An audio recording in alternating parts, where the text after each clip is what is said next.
Good morning, everybody. This episode of On Texas Football brought to you by the folks over at MyBookie. Make sure you're in the game with MyBookie. Welcome into the Saturday conversation. I'm Bobby Burton, joined by CJ Vogel and Rod Babers. We're here to talk a little Longhorn football as well as the Saturday ahead. Good slate of games in some ways, but really weak in others. Man, there are some SEC games that just shouldn't be happening. I mean, Mercer going to Alabama. Give me a break. New Mexico State at A&M.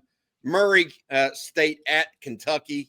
I mean, give me a break. This needs to stop. They need to stop. So Charleston Southern needs to no longer be part of the SEC roundabout roster or schedule in true fact. All right, but let's start with the Longhorns, guys, because we do want to talk about that.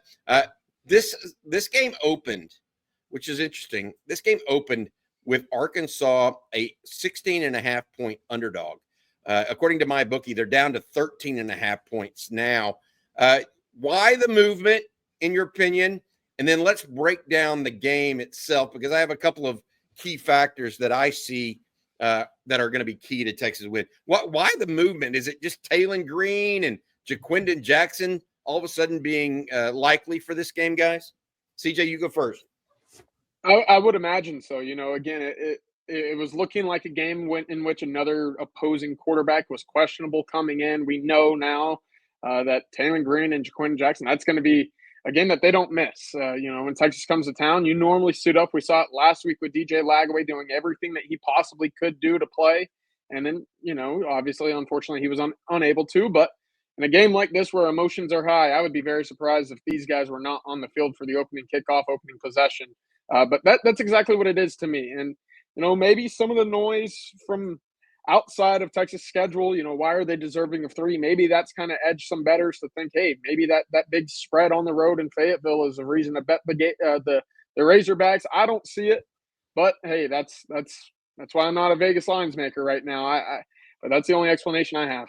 Hey, Rod, I got to ask you, any chance this is some people thinking that Bobby Petrino is kind of laying in wait for the Longhorns defense when they show up in Fayetteville and has something special for him, the old offensive coordinator and former head coach of the Arkansas Razorbacks? Yeah, extra time to prepare, right? Coming off the most humiliating performance of the season, getting just absolutely boat raced by Ole Miss.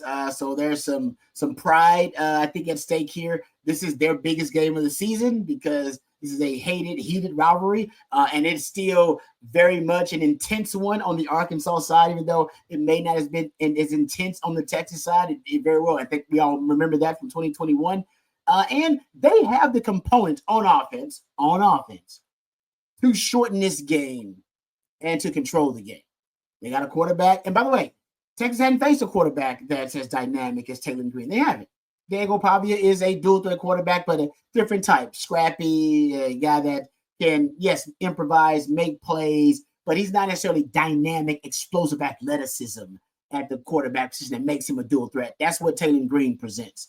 And so it's the best dual threat quarterback you'll face. Even though Diego Pavia was contained, he made some plays. Dual threat quarterbacks have a tendency to do that. Remember, they put Arch Manning in a damn game versus Georgia, and he got a 20-plus yard run. You put a quarterback in the game that can move, he's going to make some plays against you. That's just the reality of it. When the structure breaks down, when the play disintegrates, they can go out there and make some plays. Best running game and most explosive offense that Texas has faced, top 5 in 10-plus yard, 20-plus yard plays generated. They're top 5 in the country, so the most explosive offensive base and the best wide receiver. CJ's talked a lot about Andrew Armstrong and his ability on the outside as a big play threat. So they just have a lot of elements to their offense that Texas has not really seen, and I think that it could present problems for Texas if everything, obviously is working in synchronicity with this offense. Texas won't allow that to happen, but they got the pieces, in my opinion, if it all goes right for them.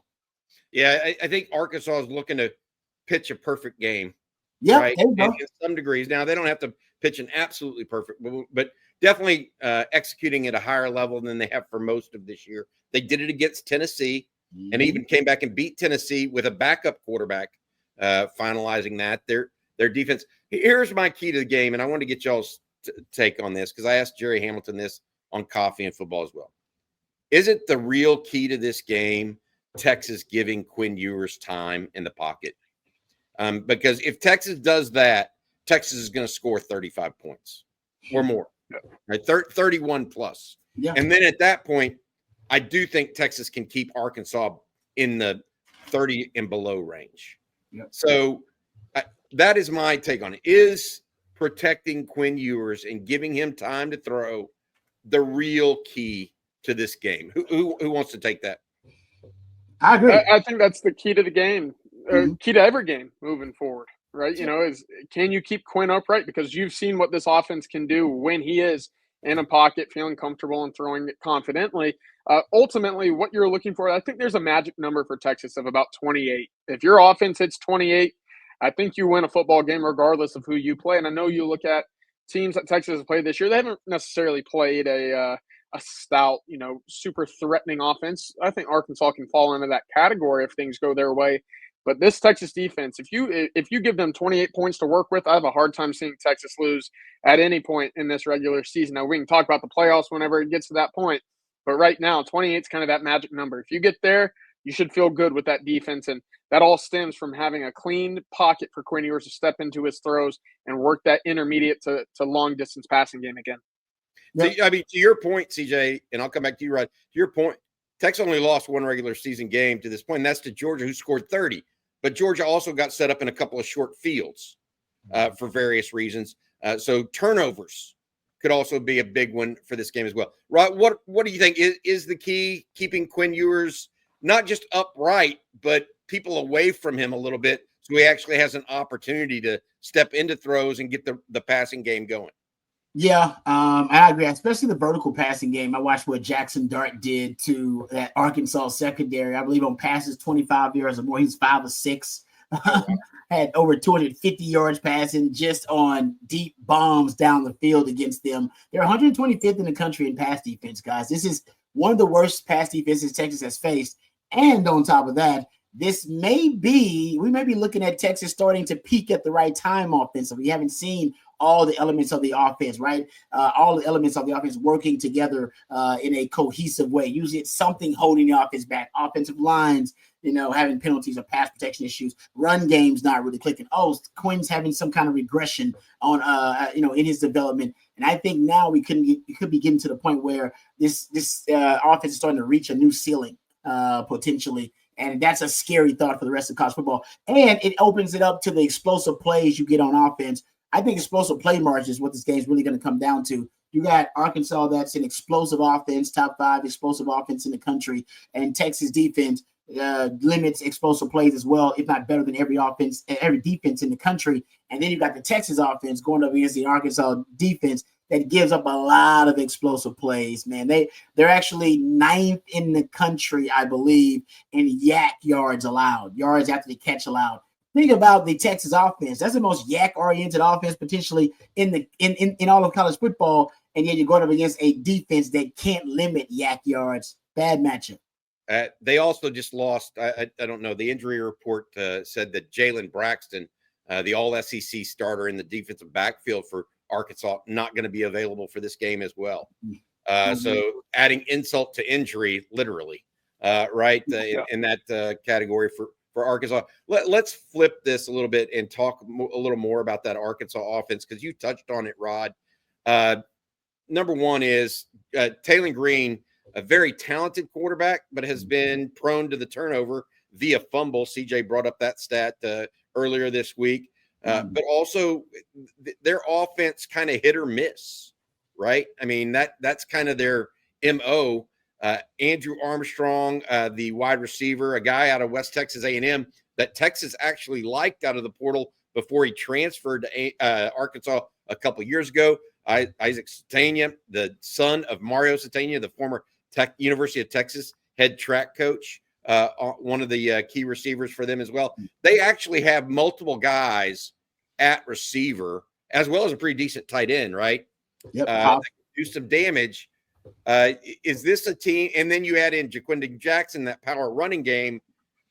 How do you even begin to stop this Arkansas team? Because it sounds like or feels like they're fairly well-rounded, and the numbers back that up, right? Right, Rod? Yeah, I agree with you. They present challenges on multiple levels. You just brought it up, right? They got Braylon Russell completely healthy, Jaquan Jackson available. You got a power run game that is just formidable. A 250-pound back, some power elements there. But then the quarterback run game keeps you from having your defensive end and edges be able to crash down on that power running game and help out. So they got to stay disciplined on the edges and keep contained. So you've got a bit of a numbers advantage inside on the interior runs, but also they challenge the edges. All of their, if you look at their most productive runs, right? 10+ yard runs, their longest runs of the season. If you look at the most forced missed tackles out of any gaps they run through, A gap, B gap, and C gap, D gap is where they have the most production is the D gap. That's the gap outside the tight end, right? So that's the edge of them. So the Texas edges will be tested because that's where their bread and butter is. They make all of their money, if you will, all their production. A lot of it comes off of those edges through that D gap. So they force your edges to also have to stay at home. And then on top of that, when they pound you with the power running game and then the quarterback getting to the edges and worrying about the +1 the run game of the quarterback, you also got a freak on the outside, Andrew Armstrong. Don't get too preoccupied with putting 8 in the box. You leave him one-on-one, and we're going to take our shots with that guy because we'll take him one-on-one against anybody in the country. That's what I'm saying. They just present 4 or 5 different problems you got to solve simultaneously. And if you don't solve all of them simultaneously, they could pop one on you. And I think that's where the explosive play comes into the fact and to play with them. But they're not the most efficient offense. CJ's brought up the turnovers. They're not the most efficient offense. They have a lot of his self-inflicted wounds. But we talk about the explosive element, the explosive potential of this offense. It's because they present so many problems, almost too many problems for every defense to be able to solve simultaneously. But Texas can't. Texas has the edges to be able to match up. They got corners, probably the best cornerback duo in the country that can just play one-on-one and man-to-man if you need to. You can depend on those guys. They have what so far has been a consistent, dependable presence inside in the interior run game. They got linebackers that can run. So Texas actually has all the elements you need to defend Arkansas, but they got to play well and they got to play disciplined. If they don't execute, Arkansas will make you pay. I was going to say, this sounds like you're the way you're talking right now. It sounds like it is a big game for Manny Muhammad and Jahdae Barron. Yes, if they stop the run reasonably, Arkansas is going to immediately try to go after the corners. And I'm not sure anybody's really gone after the Texas cornerbacks this year. CJ, what do you think about that? Yeah, no, I think you're absolutely right. And that's why you've seen Jahdae Barron have so much success when those plays go his way. Manny Muhammad, I mean, why would you go after the cornerbacks? Because the way that they've played this year, it makes me think there's got to be other ways to attack this Texas defense. Opposing teams just haven't found much success doing in other directions. So maybe they have the speed. They certainly have the height with with the wide receiver Andrew Armstrong out there. Luke Haas is another really good tight end that Texas will face. The big thing for me is if you go the passing direction, will you have time if you're Taylor Green to have those guys create separation down the field? If you compare the two offensive lines and kind of put them into a list together, 4 of the top 5 leaders in pressures allowed this year are Razorbacks. The one Longhorn on the list is Cam Williams. And listen, if you go down the list of pressures, it's 29, 24, 17, and then Cam Williams down there at 11.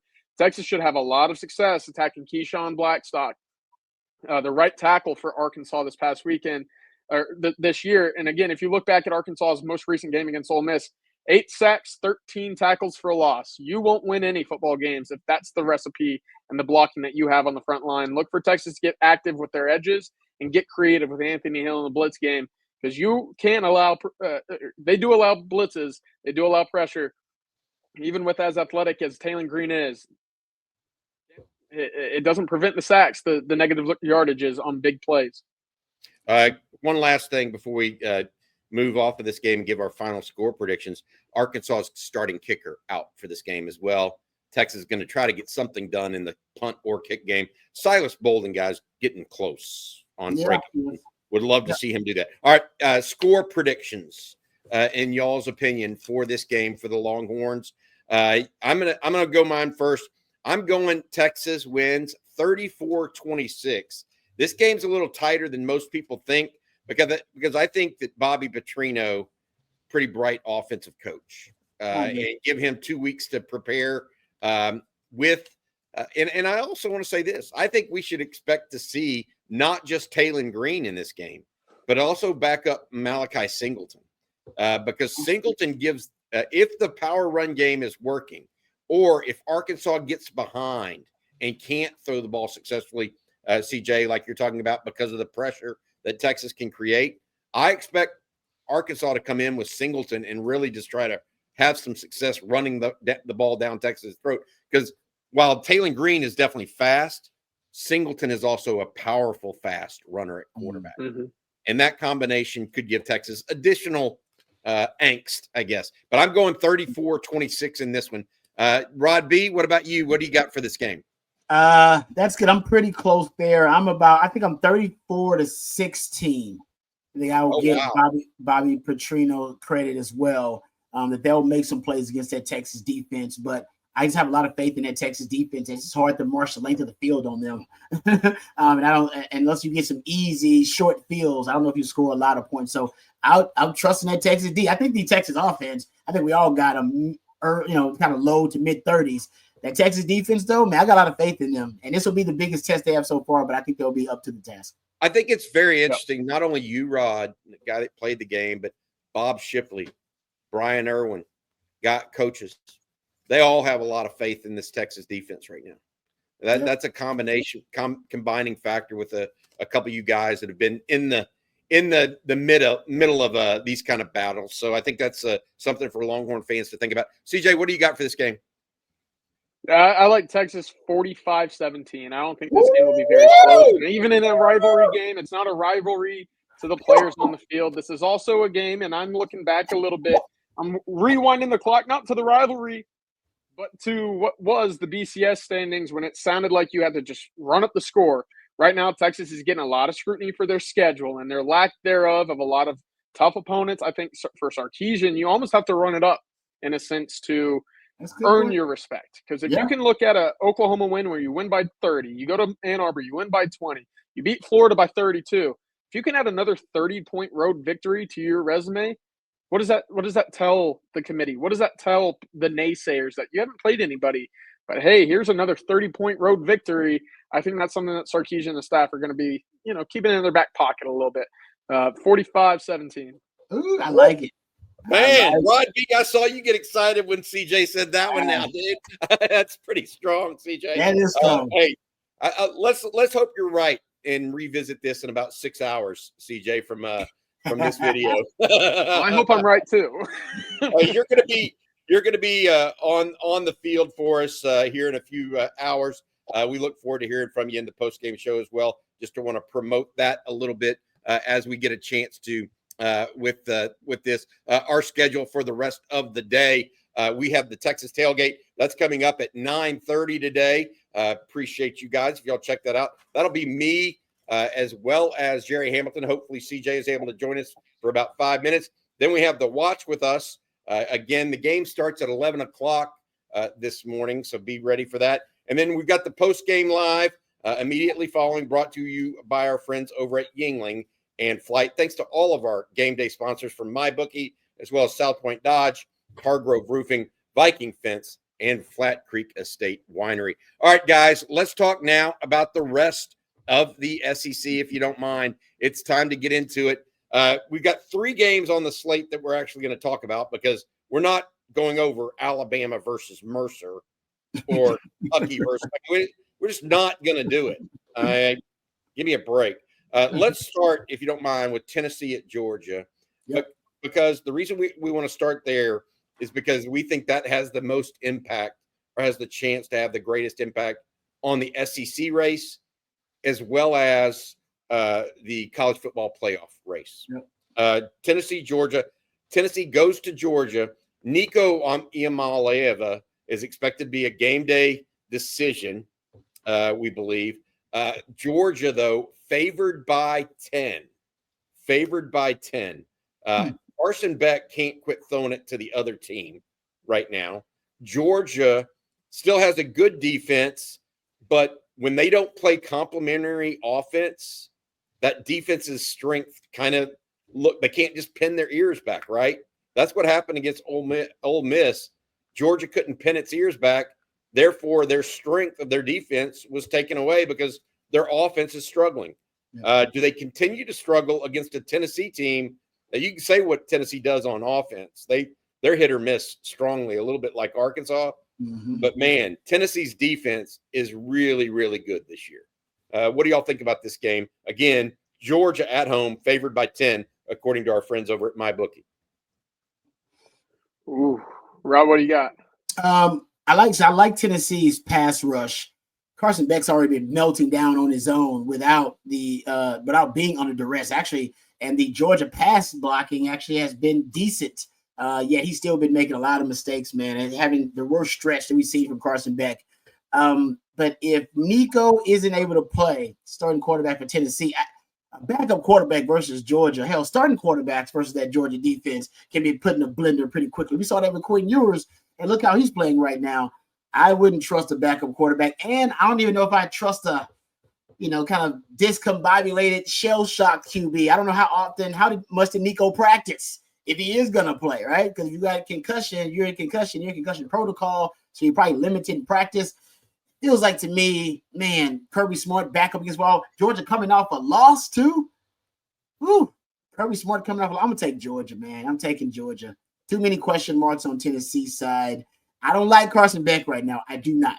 I don't know how the hell Carson Beck has regressed this much, but I will say that I want to trust Kirby Smart in this situation. And if I don't know who the starting quarterback's going to be for Tennessee, it's hard for me to have faith that they can go out there and beat Kirby Smart after a loss.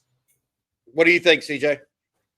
Yeah, I mean, if it's anything like the Ole Miss game, Tennessee might win this game by 20, but I don't expect it to be, especially with Georgia completely with its back against the wall, understanding what it's looking like and what their SEC hopes might look like. It's very bleak right now in Athens, and fortunately for them, that game is in Athens, right? And so, again, Kirby Smart, big game defensively against a young quarterback.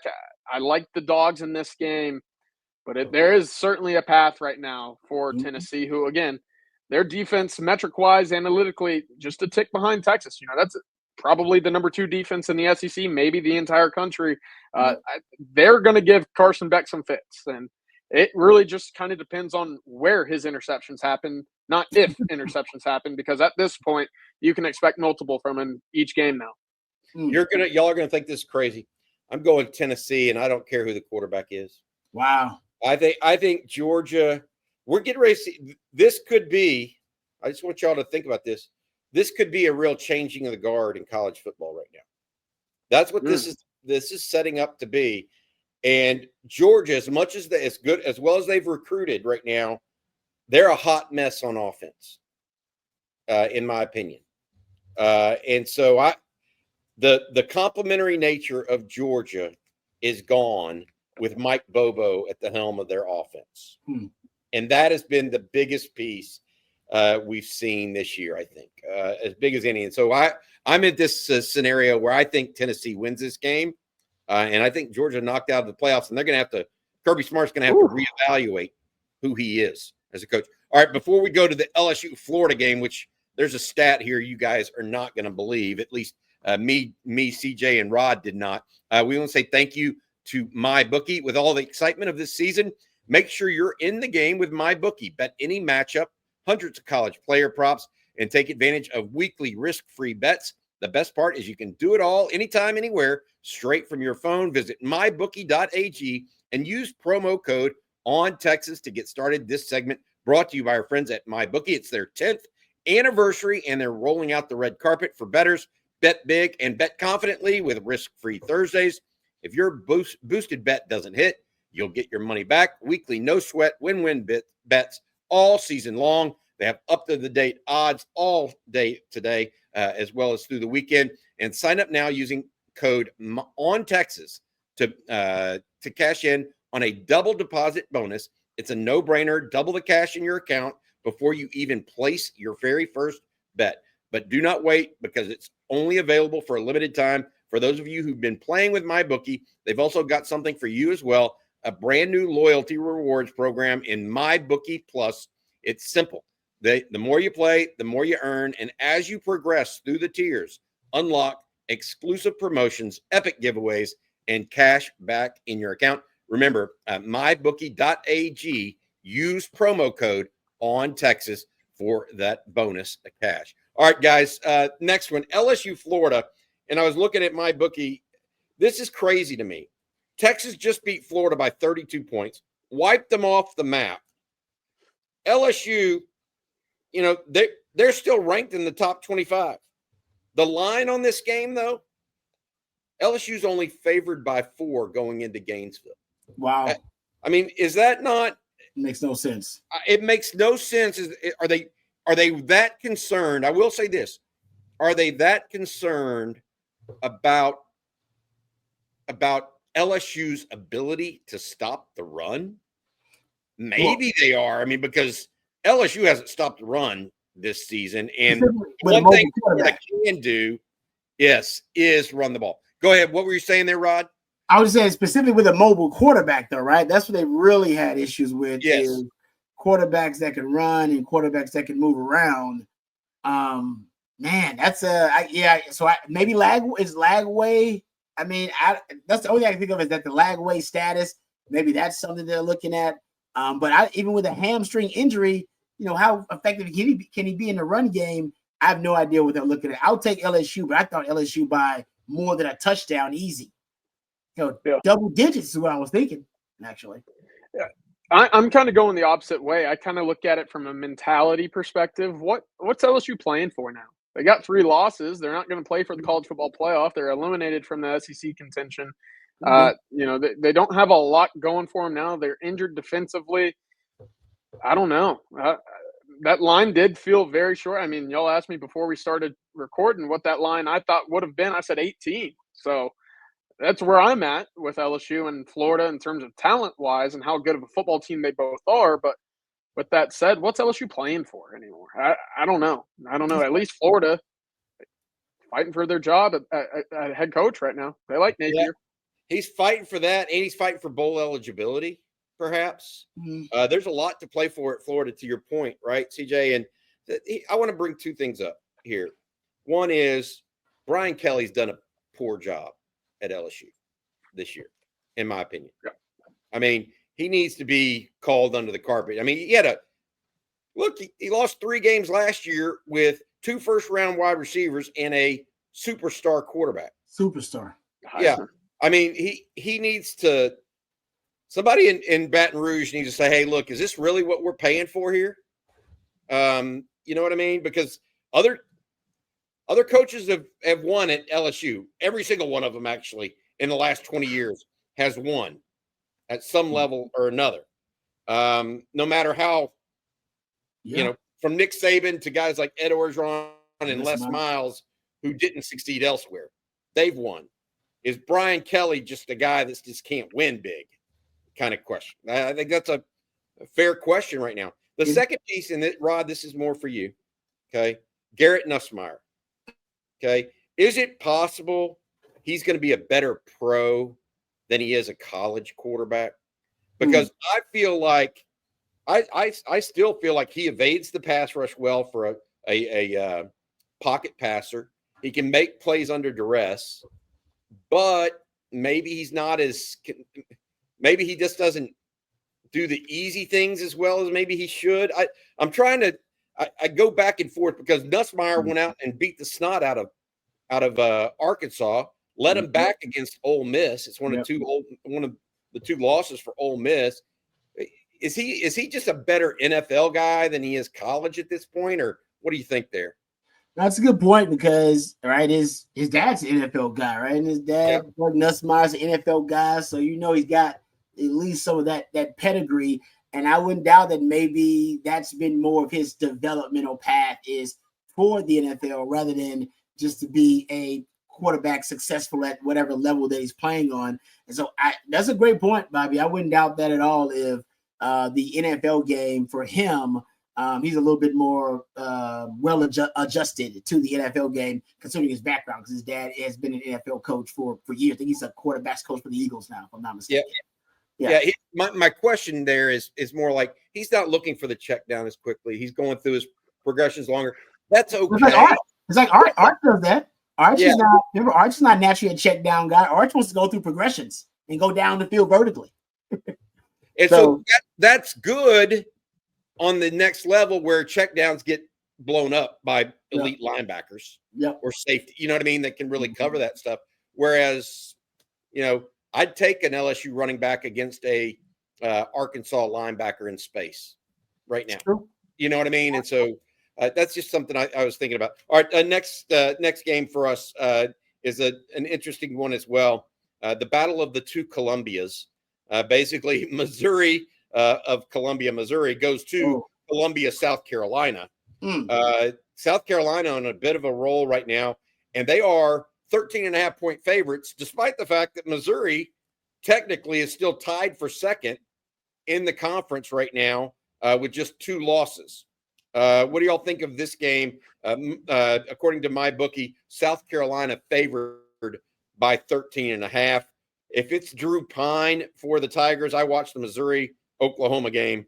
I think that South Carolina is going to run all over them, and this is not going to be a very tight game. Of all the games in the SEC, this is the one that I actually would favor. Hey, I think South Carolina's onto something right now. What do you guys think? CJ, I'll start with you. Yeah, it's actually kind of crazy with the way that South Carolina's been playing recently, that block in the back on the pick six against LSU is going to be a play that probably keeps them out of the playoff, right? Wow. But crazy how football works. You look at teams that are moving in directions right now. I think South Carolina is certainly trending upward, whereas, Missouri's just kind of crawling to their next feed. They don't really have much direction. They don't have much momentum, if you will. They're winning football games, but none of them ever looks right. None of them. It's always a struggle. Yep. And even against that Oklahoma team last week, where, my goodness, if you watch that game, you deserve some sort of compensation. You deserve some sort of refund, because that was one of the uglier games I've ever watched. The way that it ended was almost poetic in a way. But that playoff hope that Eli Drinkwitz is trying to keep alive and instill in his locker room, that's disappearing after this weekend. I think the Gamecocks roll big. Rod B? Yep. I've listened to CJ actually for the last couple of weeks, and I've learned don't trust Missouri. They're a bit of a fraud. They're more pretender than they are contender. So I'll take South Carolina. I think South Carolina's playing some good football. I love their edges. I mean, they got some of the best edges in the country that could just wreak havoc on a game plan. And they got a quarterback that can make plays when he needs to. I'll take South Carolina. Yeah, the one caveat to all this, to your point, Rod and CJ, maybe if something happens to the South Carolina quarterback, because they do not have a backup that really can come in and he may be able to manage a game, but they need to be up when he comes in. I'll put it that way. They don't have a true backup. Other than that, I just don't see South Carolina losing this game. All right, that's going to do it for the SEC. I do have one comment. ULM, a Texas opponent earlier this season, goes to Auburn. CJ and Rod. Auburn favored by 24. Texas beat ULM, I believe, by 48. So just keep that one. That's a comparative score that we can all watch out for. All right, the out-of-conference games that we wanted to bring up were 2 that we think could involve and have playoff implications. I'm going to start up in South Bend, Indiana, where Virginia, a off and on team, mostly off this year, goes to Notre Dame and plays the Fighting Irish. The reason this is important, now Notre Dame favored by 23. The reason it's important, at least in my opinion, guys, is pretty simple. Notre Dame, with 2 losses, if they were to lose here, I don't think they get in the playoffs, and that opens up the possibility for a 5th SEC team that is 10-2 to make it. What do y'all think about this game? Is Virginia good enough to even give Notre Dame even a tough go of it in the first half? What do y'all think? It's going to take, you mentioned a perfect game, an immaculate game from Arkansas to beat Texas earlier. I'm kind of thinking the same thing for Virginia here. I just think the way that Notre Dame, both the complementary aspect of it, right? I've been using margin of victory as a kind of an argument in favor of Texas in terms of strength of schedule. Listen, there's only 2 teams with a higher margin of victory than the Longhorns in the entire country this season. That's Ohio State, and that's Notre Dame. So they've been playing really well recently. I think that they found their groove after that, kind of slip up against Northern Illinois right now. I think that they're going in a good direction. I think they roll easily in this game too. Rod, you see anything like bunch of interceptions, maybe turnovers, bad weather, that sort of thing? It's got to be a meltdown of epic proportions. I don't know if I see that happening down the stretch here with Notre Dame against Virginia, but anything could happen. But I'll take Notre Dame. But I'm with you, though. That could open up, a lot of chaos potentially, and adding another team to the mix from the SEC if Notre Dame slips up. I don't see them slipping up, though. No. Good. Got it. All right. Next one. And this one is another one that has some playoff implications that you wouldn't think it otherwise. Kansas goes to BYU. Now, BYU's undefeated this year. Thus, they're in the playoffs. They would be in the playoffs as the representative for the Big 12. But listen to this. Kansas, I believe, is 3-6 on the year. BYU undefeated. The game is in Provo. So what do you think the line is at my bookie? Under 3-6 Kansas versus undefeated BYU. What's the line? 6-point favorites. BYU. What do you think, CJ? Or do you already know the answer? Well, CJ? Yeah, I was thinking 9-10. The answer is BYU is only favored by 2.5. That's crazy, dude. That's wow. Undefeated, top 10 ranked versus 3-6 Kansas, favored by 2. That means if it were Kansas at home, Kansas would be favored in this game. Wow. So for those people out there arguing that the Big 12 should even theoretically get 2 teams in, no chance, man. No chance in the playoffs at this rate. Even if a one-loss BYU would not get – if they lose to, say, Colorado. Big 12 championship, there's no way BYU's getting in the playoffs. They've got to win out. They're no different than just about than many other teams. They have to win out. Y'all agree with that? 100%. Yep, they have to. Just because I hate to say it, they're trying to the committee's trying to put together the best 12 teams, but let's not also forget they do want also the most compelling television products, the most compelling product on the field. So they have another choice. As Florida State, if they can make another choice that is more compelling, they will choose the other product that's more compelling because ultimately they want this first iteration of the 12-team playoff to be such a ratings monster that they are forced to actually expand it to more teams. They want that. They're not going to say that exactly. And I think that's why that hurts a BYU because they don't have enough appeal if they are that one-loss team for them to get them in. But I think they want Colorado in. Everybody wants Colorado in because Colorado, whether you love them or hate them, they are a ratings monster every time they're on. And you get Prime in there, that first round is guaranteed to have some just huge numbers. Yeah, Prime has some players. His son's a good quarterback, and he's got a wide receiver that's a different dude. And he's got some other guys at wide receiver that can really run. Too. So, yeah. All right. That's going to do it for this edition of On Texas Football Saturday Conversation.